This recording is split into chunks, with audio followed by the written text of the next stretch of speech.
कर जवा हमर कुहू के डीजे विकास सिमरही मिलनवा के आसी टूटे कर जवा हमर कुहू के मिलनवा के आसी टूटे हर जाए पुरवैया तू सनम से तन कही दीहा हर जाए पुरवैया तू सनम से तन कही दीहा जैसे दुनिया लुटाइल हमरो केहू के ना लूटे कर जवा हमर कुहू के मिलनवा के आसी टूटे कर जवा हमर कुहू के मिलनवा के आसी टूटे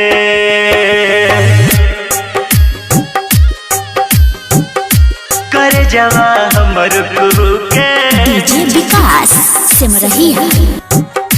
मिलनवा के आसी टूटे presented by CVL DJ मिलनवा के आसी टूटे और जहिया से छोड़ के गईली कबो यादो नहीं कैली हो कबो यादो नहीं कैली हो और जहिया से छोड़ के गईली कबो यादो नहीं कैली हो पूछी तो उनका रुकिया गनैया निर्दया काहे भइली हो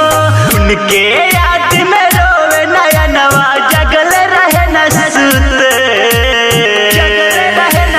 उनके याद में रोवे नया नवा जगल रहे न सुते करे जवा हमर कुहू के मिलनवा के आसी टूटे करे जवा हमर कुहू के मिलनवा के आसी टूटे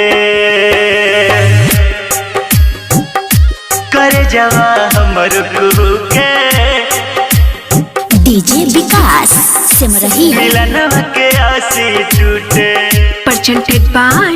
CVL DJ मिलनवा के आसी टूटे हर कही दी हाँ मिले हैं हमरा से कवन बेर हो हमरा से कवन बेर हो हर कही दी हाँ मिले हैं हमरा से कवन बेर हो जिए न पाई है रात से गुलशन करी है जे अब देर हो घर में दर न सनम के केहू से अब रूठे घर में दर न सनम के केहू से अब रूठे कर जवा हमर कुहू के मिलनवा के आसी टूटे कर जवा हमर कुहू के मिलनवा के आसी टूटे Mixed by CBL Recording Studio, Lakshmipur.